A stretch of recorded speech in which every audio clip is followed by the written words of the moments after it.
Hola, buenas tardes.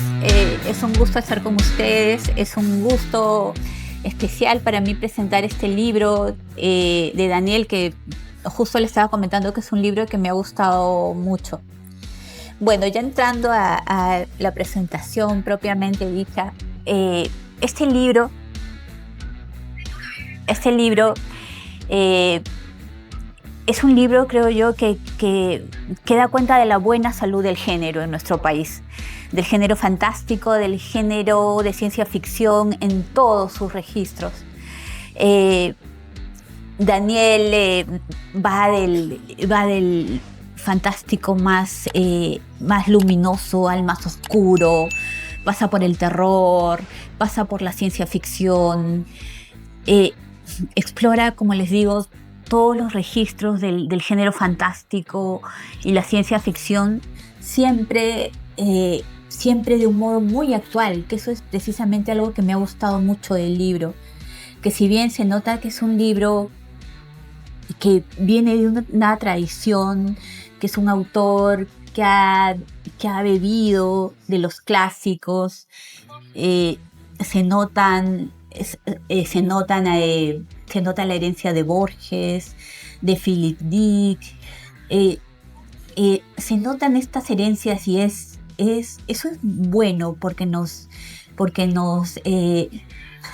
está hablando de un autor que no improvisa, ¿no? Es un autor lector.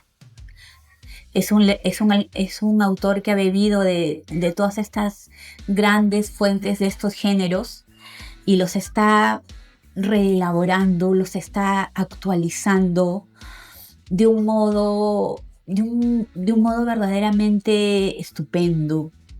Yo he leído este libro con mucho placer.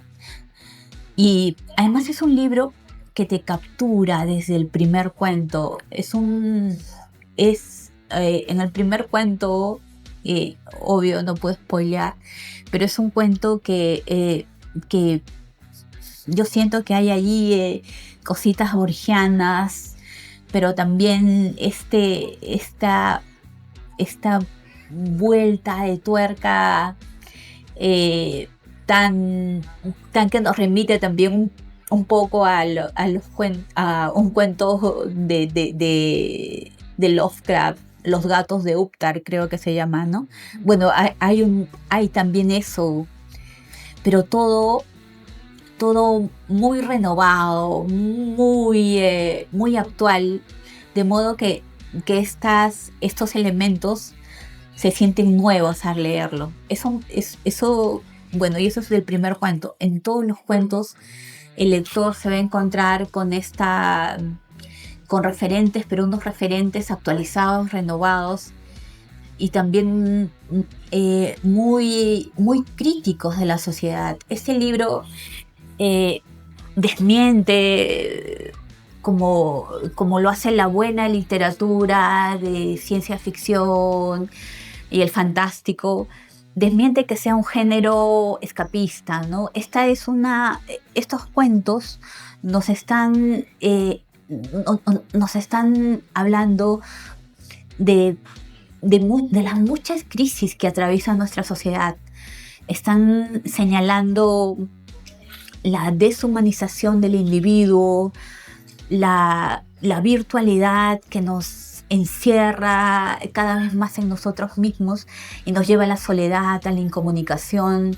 Está denunciando también el machismo, la violencia que se ejecuta a veces dentro de las parejas. No solo machismo, sino también la violencia ejecutada también por parte de la mujer, porque la violencia no tiene en realidad género, ¿no? Claro, si bien es cierto, hay cierta preeminencia que sea masculina, pero no es solo eso. Entonces, este libro da cuenta de eso, de las nuevas tecnologías, del impacto de las nuevas tecnologías. Es un libro que vale la pena mucho leer, muchísimo. Por aquí hice algunos apuntes también bien, bueno, esto ya propiamente dicho sobre los cuentos. Pues todo eso contado con un lenguaje funcional. Aquí no encontramos lirismos, pero tampoco que sea funcional no significa que esté exento de metáforas. Este libro tiene muchas, muchas metáforas y es muy rico en lecturas. El terror que también bien, se nos presenta en el libro es un terror también muy crítico, también con muchas capas de lectura. Yo recomiendo mucho Ente y celebro mucho que autores como Daniel nos den cuenta de la vitalidad del género y de repente, no sé si coincidan o no conmigo, pero yo creo que no todos, que la mayoría somos simplemente lectores, ¿no? Y leemos tanto realismo, no sé, drama, ciencia ficción, fantástico, fantasía. Ahora, lo que yo puedo decir de los últimos narradores peruanos es que cada vez me doy cuenta que que tal vez lo mejor de la producción nacional se está dando justo en estos géneros que antes que hasta hace muy poco eran periféricos al canon literario nacional. Y dentro de ese lo mejor de la producción nacional, yo creo que Ente es un libro que destaca en el conjunto. Yo felicito a Daniel, felicito a la editorial por una edición además tan bella, tan impecable como a las que nos tiene acostumbrados Pandemonium. Y los invito a leer Ente y lo recomiendo mucho, de verdad. Gracias.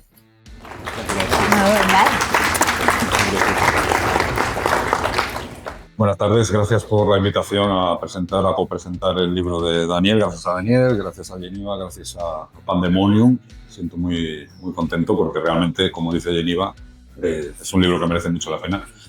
Así que es muy grato poder defenderlo ante una audiencia. Voy a recoger la pelota un poco donde la ha dejado Geneva, que es hablando del panorama de los géneros en Perú, que es algo que me parece muy enriquecedor. Hablo de ello un poco también en el prólogo del libro.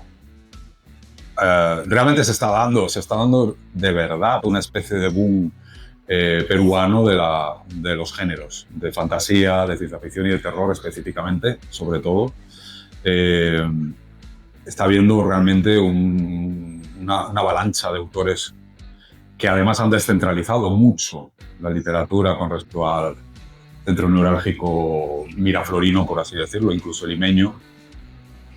Y se está dando un fenómeno pues muy parecido al pulp estadounidense original de hace 100 años, de los años 20 del siglo XX. Y como en todo fenómeno, realmente donde se ha democratizado la literatura de alguna manera, se ha descentralizado, se ha desclasado también, porque ya no son solo los pitucos quienes escriben y ya no son solo los wannabes de Vargas Llosa los que escriben, ¿no?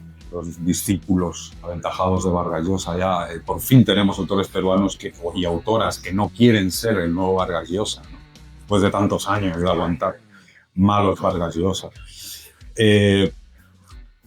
Para mí es un fenómeno muy paralelo y muy similar al que hubo con el cine hace 15 años, 15 años yo creo que fue cuando hubo esta especie de asunción de cambio tecnológico por el cual cualquiera podía rodar una película porque de repente las cámaras digitales te permitían rodar películas con mucho menor presupuesto que cuando el cine se limitaba a los 35 milímetros de celuloide, ¿no? Que es un proceso muchísimo más caro de producción.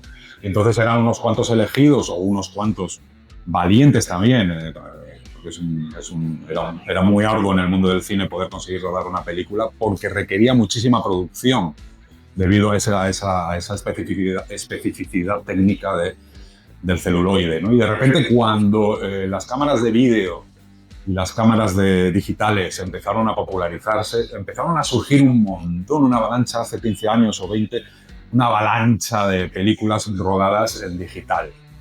Y de repente hubo como una reacción reaccionaria, nunca mejor dicho, de la crítica de cine y de muchos cinéfilos diciendo ahora ya el cine se ha convertido en una porquería, porque ahora ya cualquiera puede rodar. Es decir, en vez de saludar algo sano como es el acceso de mucha gente sin tantos recursos al cine y que se pudieran ver muchísimas cosas diferentes a lo que se solía ver antes, ¿no? En vez de saludar eso como algo sano, obviamente, simplemente diciendo claramente el público y el espectador tiene que discriminar simplemente lo que es bueno de lo que es malo, como siempre, ¿no? Y obviamente habría mucho malo porque había mucha gente haciendo cine de repente. Pero también había cosas muy bonitas y muy buenas que no se hacían antes, ¿no? O que no se veían antes. Pero la reacción siempre fue un poco así como, digamos, negativa, ¿no? Por así decirlo. El establishment, por así decirlo, los medios establecidos decían el cine se va a acabar porque ahora cualquiera puede hacer una película. El tiempo ha demostrado que no cualquiera puede hacer una película, que a pesar de que los medios son más asequibles para los directores y las directoras, pues todavía la calidad es lo que prima, ¿no? A la hora de ver una película. Y lo mismo va a pasar con este fenómeno del pulp peruano. Realmente es verdad que hay que se publica de todo, que hay autores muy malos, autores que apenas saben redactar, y luego hay autores muy buenos y autores que probablemente no hubieran podido publicar o no hubieran podido acceder al monopolio de las grandes editoriales, que están monopolizadas básicamente pues eso, por el elemento pituco. Entonces, este es el caso un poco de lo que, a raíz de esto es lo que quiero destacar, porque para mí Daniel Collazos es probablemente uno de los 4 o 5 mejores autores y autoras que está dando el pulp peruano, por así decirlo, el neopulp o el pulp la literatura de géneros que se está practicando aquí. Y que la prueba de que estos autores son buenos es que las grandes editoriales como Planeta o Penguin ya están aprovechándose de eso y ya están fichando autores de género, lo que no hacían antes, ¿no? Antes publicaban prácticamente la tradición realista, era lo que primaba, había que ser realista. En el sentido de escribir realismo, no de ser español en la guerra de la independencia.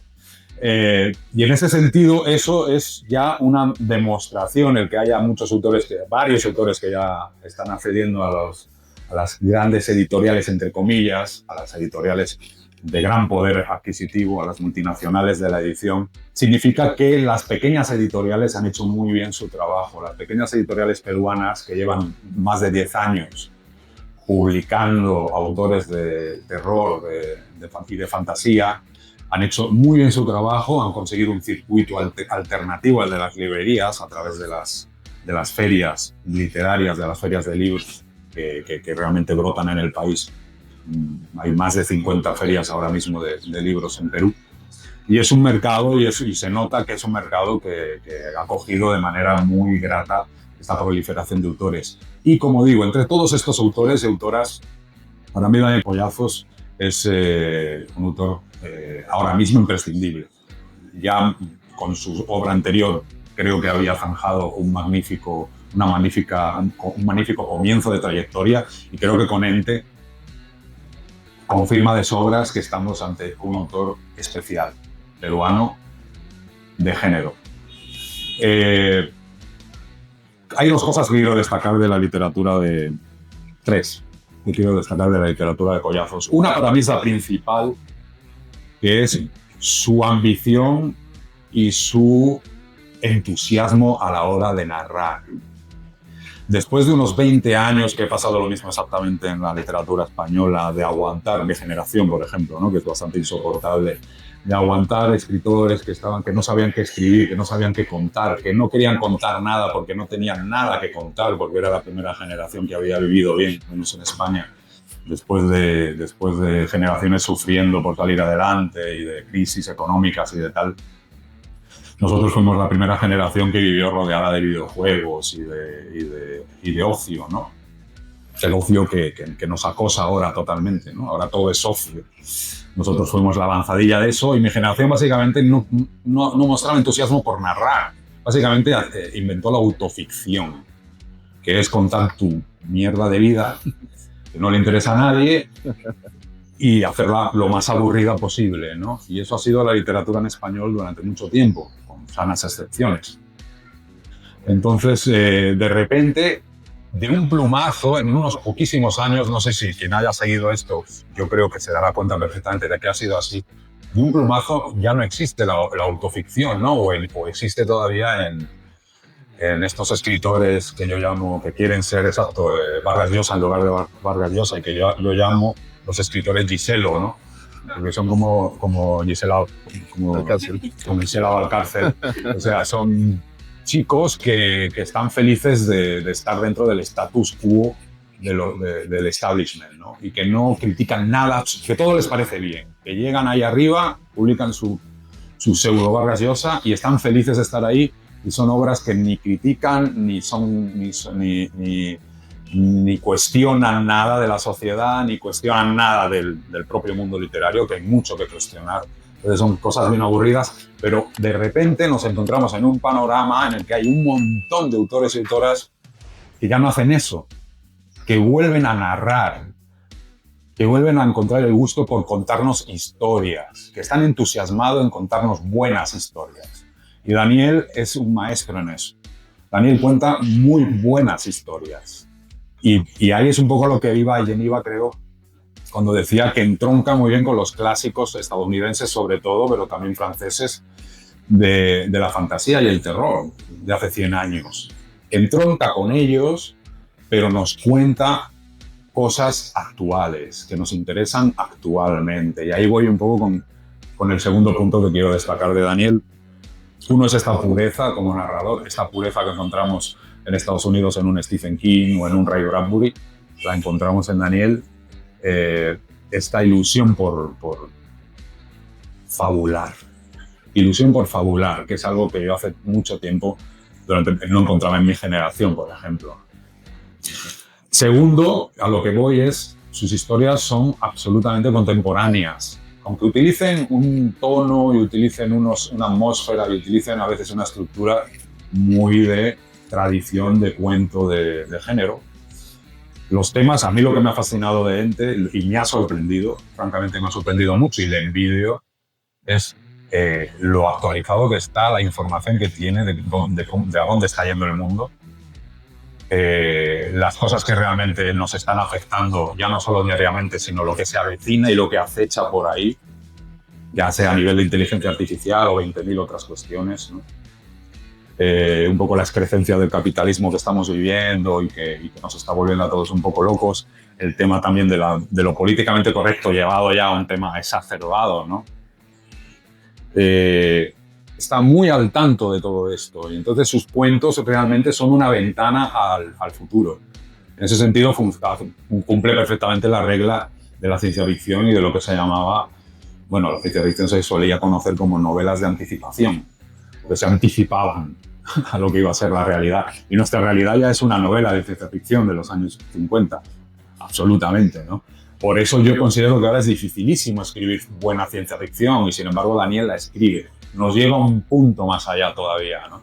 Eso es algo que quiero destacar porque a mí me ha sorprendido muchísimo. Digo, coño, estoy aprendiendo del mundo actual cosas leyendo los cuentos de Daniel, ¿no? Y es algo que no me esperaba. Y lo tercero, que a mí me llega mucho al corazón de la literatura de Daniel, es su actitud como escritor. Una cosa que yo tampoco soporto de ciertos autores de mi generación, sobre todo, que ha cambiado también un poquito con la generación más joven, es la pacatería. La pacatería al escribir. Es algo que no soporto. El punto de vista burgués, entre comillas, de obviar ciertos temas porque se consideran de mal gusto para ser tratados literariamente, ¿no? Es algo que me parece fascinante porque se ha dado en la actualidad con un montón de autores y de nombres y a mí me parece una cosa como decimonónica. O sea, escritores que escriben con la misma pacatería y y miedo a tocar temas como si estuviéramos en el siglo XIX o en la época victoriana, ¿no? Es decir, esto de repente de que una pareja se acuesta, en la historia se acuesta una pareja y ahí se detiene el narrador y al día siguiente se levantaron y no sé qué, no sé cuándo, y dices, ¿qué pasa? ¿Que lo que pasó en la cama no es interesante? Ya no hablo no hablo únicamente de un nivel erótico, sino que en realidad lo que hacemos en la cama, lo que hacen los personajes en la cama pueden decir mucho también de esos personajes, ¿no? Entonces esa especie de, ay, corramos un tupido velo sobre esto y vayamos al amanecer, ¿no? Como si fuera una película de los años 50 de Douglas Sirk, ¿no? Con un actor gay haciendo de personaje heterosexual. Pues esto todavía se ha dado mucho en la literatura, sobre todo en la literatura peruana de mi generación. Yo lo he leído todo el rato, ¿no? O sea, hace poco releí La ciudad de los perros, que la estoy adaptando a cómic, y La ciudad de los perros es una novela de los años 50 donde los chicos se pasan media novela masturbándose y probando gallinas. Y Mario Vargas Llosa te lo cuenta, la novela te lo cuenta. Yo no sé si quieren mirar a otro lado, la gente que ama esta novela o que habla de esta novela luego en la reseña si no menciona eso, pero esa novela es súper escabrosa. Entonces, la literatura también es eso, ¿no? La literatura tiene que fijarse también en la escatología, en lo escabroso, en lo escondido, porque la literatura, como cualquier arte, nos tiene que iluminar en las zonas que están oscuras. Y para qué yo quiero leer a un autor que evita los conflictos o y va por donde va todo el mundo porque solo escribe para complacer. No hay nada peor y no hay nada que yo más odie que la literatura para complacer. Y cerrando el círculo y volviendo a Daniel, porque todo esto viene a raíz del libro de Daniel. Daniel ha demostrado además con este libro que es un escritor valiente y que no se arredra ante nada. Hay cuentos que son de una sutileza cortázariana, mágicos, sutiles, preciosos, y hay cuentos que empiezan con un pequeño delirio y acaban siendo delirantes, pero a lo estratosférico, o sea, pero de una manera maravillosa, porque utiliza elementos de escatología o utiliza elementos onanistas, por ejemplo, el onanismo de un personaje. Para los que no sepan lo que es el onanismo, pajillero.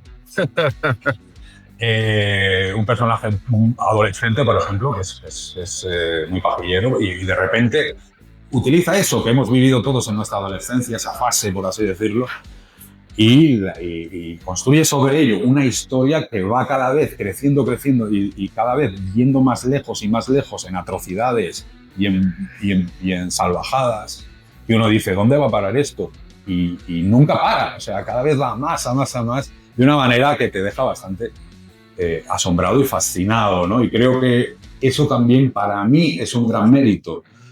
Cosas que probablemente otros editores le hubieran puesto trabas para publicar, porque hay editores que están muy aburguesados, y yo conozco grandes editores en el sentido de editoriales muy importantes que te censuran cuando publicas, todavía hoy, en este siglo, ¿no? en este año, está mal visto escribir con libertad.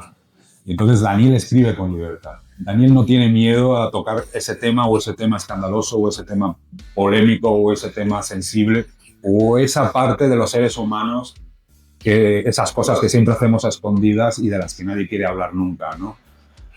Daniel las expone en su literatura como yo creo que hacen los grandes literatos, ¿no? Como hacía Vargas Llosa en La ciudad de los perros. Pero Vargas Llosa sí era bueno, los que le siguieron no, pero Vargas Llosa sí era bueno. Entonces, nada, quiero destacar eso, me ha gustado muchísimo. Yo como autor de literatura que intenta también ser transgresora en el buen sentido, no transgredir por transgredir gratuitamente, sino que tenga una base lo que se está explicando y que sirva para algo, me he sentido muy identificado y muy agradecido a Daniel, porque no es fácil en una sociedad tan reprimida, reprimida superficialmente, porque luego hay hoteles de parejas en cada cuadra, pero en una sociedad con tanta presencia del pacaterismo católico, apostólico y con un alzamiento tan grande, ¿no?, de los elementos de ultraderecha como está viviendo Perú actualmente, que está viviendo una oleada de neoconservadurismo, que no es el neoconservadurismo porque es el viejo conservadurismo de toda la vida. Libros como el de Daniel son muy refrescantes y te demuestran que la literatura de género al final puede ser simplemente buena literatura, ¿no? Es lo que cuenta, ¿no? Es una literatura que te está hablando de hoy, te está haciendo disfrutar historias maravillosas porque tiene un sentido de la fabulación extraordinario y a la vez te está haciendo reflexionar sobre tu vida y tu sociedad. O sea, ¿qué más se puede pedir? Yo creo que es un libro que hay que leer, efectivamente. Gracias. Muchas gracias. Bueno, muchas gracias por estar aquí. Agradezco a Hernán, a Yaniva. Es un panel difícil porque Yaniva es una capa, o sea, tiene una maestría en escritura creativa. Ya, pues. Y Hernán es también no solamente un amigo, sino es también un gran capo y hay una cosa bien interesante con Hernán que quería comentar, que Hernán no lo sabe, por supuesto. En el año 2015, hace como 10 años, me presenté mi primer libro, Necrópolis, y Hernán estaba presentando Señorita Laura. Y yo estaba al costado del stand donde estaba vendiendo. Y le decía, Hernán Migoya. Todo el mundo se va para donde Hernán Migoya, nadie viene a comprar mi libro. Y ahora estoy junto a Hernán Migoya, otra vez. Porque nos prohibieron Señorita Laura, es un cómic que está prohibido, que no se puede vender. Sí. Planeta lo retiró a la venta después de ganar el premio Luces y ya nos quedamos sin trabajo, así que por eso estoy aquí. Qué bueno que haya quedado desempleado, Hernán. Bueno, quería comentar algunas cosas. Primero, yo sé, les agradezco a todos, es una hora difícil, 3 de la tarde, el almuerzo debe estar por acá. Y les agradezco, porque yo sé que no le caigo bien a todo el mundo. Sé que hay gente que no me quiere mucho tampoco, y a veces se me escapa también un poco el sarcasmo. Y por eso seguramente me han ganado muchos enemigos, ¿no? Pero les agradezco a los sobrevivientes. Quiero destacar el trabajo de Pandemonium. De verdad que el proceso con Pandemonium ha sido muy, muy bueno, de verdad, muy bueno. Estoy muy contento con Tania. Hemos llegado, si ya había una amistad con Tania, hemos logrado una complicidad, creo yo, me animo a decir. Y digamos, de manera sana, hemos pasado hasta una noche juntos. Hemos estado hablando por WhatsApp 3, 4 de la mañana del libro y ha sido fantástico. Tania le ha puesto un cariño, una dedicación. Tania tiene esto que no solamente es editora, para mí al menos, sino que además Tania es casi una representante de sus autores. Te coloca, te mete. Además, me ha dado libertad. Me ha dado mucha libertad, Tania, porque la portada la he hecho yo, le dije que la quería hacer yo, me dejó hacer la portada. He hecho las ilustraciones que están adentro del libro. Y vamos coordinando como un equipo creativo, lo cual es creo que difícil, porque muchas veces tú entregas tu manuscrito, lo revisan y todo, pero acá hemos estado en un ping-pong, ¿no? En un ping-pong creativo. El trabajo que ha hecho Luis también lo agradezco muchísimo. Muchos de ustedes saben que tenemos un canal de YouTube con Raúl Quiroz, con César Santibáñez y con Jules Schumann. Claro, comenzamos con Miguel Ángel Vallejo, ahora él ya está por otros rumbos, pero hay una cosa que siempre conversamos. Creo que todas las conversaciones que hemos tenido con los tres tipos me han ayudado a trabajar el libro, porque no solamente son las conversaciones que tenemos en las cámaras, ¿no? Sino que también las que tenemos detrás de cámara en un barcito por acá que le decimos una oficina, ¿no? Y que nos aguantan varios fines de semana. Pero tenemos muchas conversaciones sobre lo que se hace en el Perú en lo que es literatura. Conversamos muchísimo, conversaciones de WhatsApp, etc. Y bueno, y hoy día estaba pensando, a raíz de que ustedes saben, yo soy medio loco y me gusta estar en el stand ahí ofreciendo mi libro, pasa la gente, le comienza a hablar del libro, me gusta estar con la gente, me gusta conversar con ellos, no me gusta eso de ser el escritor así como que está mirando por lo alto, que ahorita sí estoy mirando por lo alto, pero no porque yo quiera pero no me gusta eso, me gusta estar cerca de la gente. Y pensaba hoy día en lo que siempre hablamos con Raúl y con César y con Jules, ¿no? Hay un panel que siempre se repite, ¿no? Dice, ¿se puede escribir ciencia ficción en el Perú? Y nosotros decimos, sí se puede, si todos nosotros escribimos ciencia ficción. Pero a raíz de lo que he estado en esta feria, creo que no estamos viendo realmente la dimensión de la pregunta, ¿no? Sí se puede escribir ciencia ficción, se puede escribir terror, se puede escribir literatura de género, por supuesto. Yo tengo en mi blog tengo más o menos casi 100 autores peruanos y sé que me faltan mapeados, ¿no? Pero ¿qué sucede? Cuando estás en el stand y viene la gente y te dice, ¿de qué trata el libro? Y tú le explicas que es de terror, de ciencia ficción. Dicen, no. Y le hacen un poco de asco y no se aventuran. Entonces, ¿se puede escribir ciencia ficción? Sí. Lo que nos falta es apertura. Eso es lo que pasa. Lo que nos falta es apertura. Y es un camino más difícil. Si ya ser escritor es un poco demencial en cualquier parte del mundo, se hace más complicado cuando te metes al terror y a ciencia ficción. Se hace más complicado porque no todo el mundo está dispuesto a aventurarse. Cuando, como dice Hernán, como dice Geneva, hay contenido. No es simplemente, no, hay una nave espacial volando, dispara. No, hay contenido. Somos muchos autores que estamos trabajando temas sociales en nuestros libros, críticas, ¿no? Incluso temas políticos, ¿no? Que por supuesto, yo la verdad, a mí me gusta mucho meterme en temas de política, tengo ahí como que mis reparos, pero me interesa mucho lo que es el ser humano. El ser humano me importa qué cosa es lo que siente, qué cosa es lo que pasa, cómo actúa. Creo que a veces nos deslumbramos con los efectos especiales y perdemos de vista a los seres humanos, ¿no? También quería comentar que hago estos géneros, he conversado con gente, en alguna oportunidad conversé con mi cuñado. Mi cuñado me decía, oye, pero si la ciencia ficción no vende, es otra cosa, pues me dice, que venda, ¿no?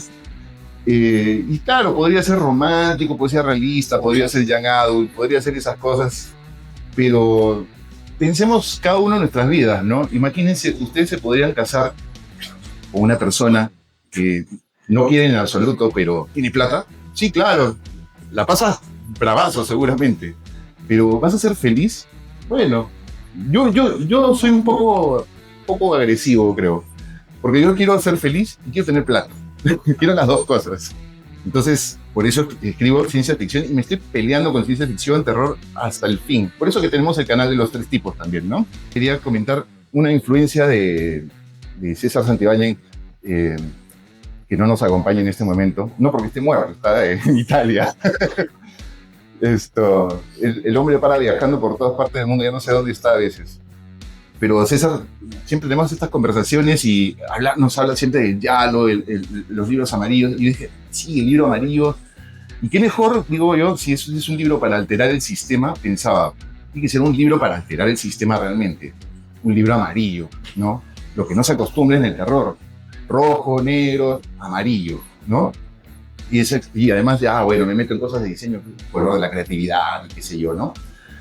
Y en las gráficas pensaba también en Hernán, porque Hernán tiene esta cruzada, vamos a decirlo, yo le llamo cruzada, Hernán, por impulsar a todos los autores de género, ¿no? Él escribió un artículo hace un tiempo en el Objective, digamos, Boom Pulp peruano, ¿no? Y entonces yo dije, ¿por qué me voy a esconder? Esto es pulp. Entonces, carátula pulp, gráficas pulp, ¿no? Las gráficas justamente remiten a eso, ¿no? Creo que es lo que es, ¿no? Claro, con contenido, por supuesto, ¿no? Pero también al mismo tiempo yo no me quiero encasillar en géneros. Si bien estoy haciendo ahorita ciencia ficción y terror, he hecho novela negra y creo que también esa es una cosa en la que me identifico con el propio backline del libro, que es alterar el sistema. Generalmente a nivel de marketing nos conviene muchísimo decir, sí, eres un autor de terror, eres un autor de ciencia ficción. Yo soy un autor. Y si voy a escribir diciéndolo mal, no, voy a escribir lo que se me da la gana. Y si encuentro apertura en editoriales como Pandemonium, bacán, porque no me han puesto ninguna traba. Justamente de eso comentaba Hernán, de un cuento que tiene que ver sobre la masturbación. Es un chico que está viendo una página pornográfica Y todo el cuento gira a través de eso, de la página pornográfica. Y yo presenté el cuento, Tania no dijo nada, había gente, el cuento se había publicado anteriormente en España, y alguien me dijo, la persona que lo publicó me dijo, es asqueroso, me dijo, no sé si lo voy a publicar, es lo mejor que me has dicho, le dije, si es asqueroso, es lo mejor, le dije. Y bacán, bacán. Y luego, tiene cuentos que he escrito antes también, ¿no? Esta dependencia programada es uno de los cuentos que, digamos, es el que abre el libro. Ese cuento me ha traído muchas alegrías. Lo escribí para una antología. Tengo que decir el nombre de nuevo de César Santibáñez. Él publica este cuento en una antología y ese cuento me sorprendió muchísimo porque fue el que me llevó a Michigan State University. Rocío Quespi no sé, yo siento que me ha acogido Rocío Quespi, ¿no?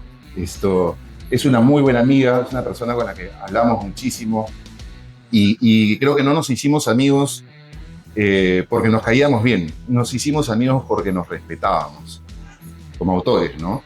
Nos respetábamos muchísimo como autores. Creo que es lo que nos pasa a muchos. Terminamos siendo amigos porque nos respetamos como autores, nos admiramos, pero ¿no? Como un enamoramiento, ¿no? Para hacer un poco breve esto de dependencia programada, quería comentarles, es un cuento sobre una persona y está encerrado en un cuarto, en un home office, porque la pandemia del COVID-19 no ha terminado. Seguimos encerrados y hay inteligencias artificiales que nos están dominando y nos controlan, digamos, la salud y todo esto, pero nos tienen trabajando. Claro, y ahí pueden decir que soy conspiranoico, pero estas inteligencias artificiales están, digamos, son parte de una corporación farmacéutica, ¿no? Que siempre está manipulando toda la situación, ¿no? Hay un poco de conspiranoia seguramente. Hay un cuento que me gusta mucho que es Sótropo, ¿no? Sótropo es la historia de un profesor que está obsesionado por comprobar que una de sus alumnas ha hecho plagio, que ha plagiado, ¿no? Y está obsesionado con una frase y le da vueltas a la frase. Dice, yo le he leído antes, comienza a buscar libros y todo, ¿no? Y se obsesiona con eso y todo aquello termina un poco alterando su realidad. Ese cuento me gusta mucho, le tengo mucho cariño. Tuvo un prototipo ese cuento. Yo llevé un taller hace muchos años con Raúl Tola y me aventuré a mandarle a leer en el taller este cuento que es el prototipo de Sótropo. Y ahí yo, claro, pues uno se pone en las nubes porque Raúl Tola, pues, ¿no? Y de repente Raúl me dice, ¿cómo se te ha ocurrido esto? Me dijo, ¿está mal? No, me dijo, ¿cómo se te ha ocurrido? Se quedó muy sorprendido y yo dije, oye, o estoy pagando bien aquí o de verdad ha funcionado. Parece que había funcionado. Yo estoy contento con ese cuento por eso. Gustó mucho. Tengo que comentar eso porque si no pierdo a una sobrina y una hijada. Mi sobrina me tiene loco. ¿Cuándo vas a sacar otro libro? 6 años tenía en el primero. 16 tiene ahora. Como que le embarré. Pero es que me lo tomo en serio. Yo esto me lo tomo en serio. Quiero hacerlo de verdad en serio, ¿no? Y hay un cuento que tiene que ver contigo, ya, para que estés tranquila, ya. Porque me preguntan siempre, ¿tiene que ver conmigo? Tiene que ver contigo. Ahora, como tiene que ver contigo, espero que lo leas. Y ya para terminar con esta intervención un poco rara que he hecho, quería agradecer yo sé que estas personas no están ni presentes y probablemente muchas de ellas ni siquiera se van a enterar de lo que a quienes voy a mencionar, ¿no? En el canal de los 3 tipos hemos tenido muchas entrevistas muy interesantes. Una de las que es, digamos, mi favorita, ¿no? Entrevistamos a un director español que se llama Calle Casas, a quien yo admiro bastante, y tiene una película que es terriblemente horrible. A mí me perturbó muchísimo y me perturbó no espontáneamente, y es la película que le perturbó ese año a Stephen King, además. Y cuando lo entrevistamos a Calle Casas, yo le dije, ¿cómo se te ha ocurrido todas estas atrocidades? Yo no me atrevería, hay que atreverse, me dijo. Hay que atreverse. Pero es horrible, sí, pero hay que atreverse. Y yo tomo eso de Calle y es como parte de mi referente. Hay que atreverse a hacer cosas.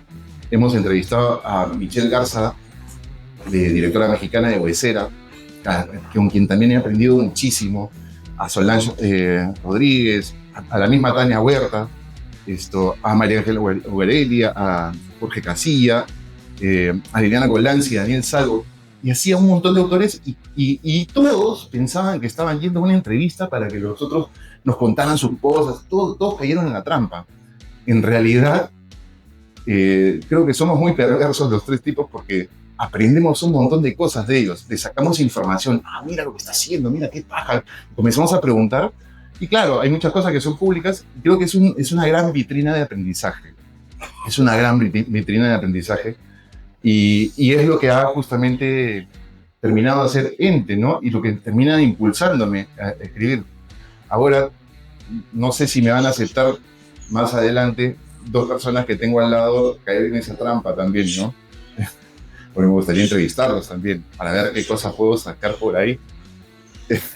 Pero, en fin, una vez más quiero agradecerles. El libro Ente tiene 11 cuentos, terror, ciencia ficción. Todos tienen un tema. Hablo sobre depresión, sobre soledad, sobre el control, ¿no? Y los invito de verdad a que puedan alterar no solamente el sistema como sistema que estamos, ¿no? No estoy planteando tampoco una revolución para que me lleguen presos, ¿no? Pero creo que hay que romper algunas cosas y dejar de temer, ¿no? Y también, además, Ente altera. Mi intención también, debo decir, espero lograrlo, es alterar su sistema nervioso en algunos casos. Gracias.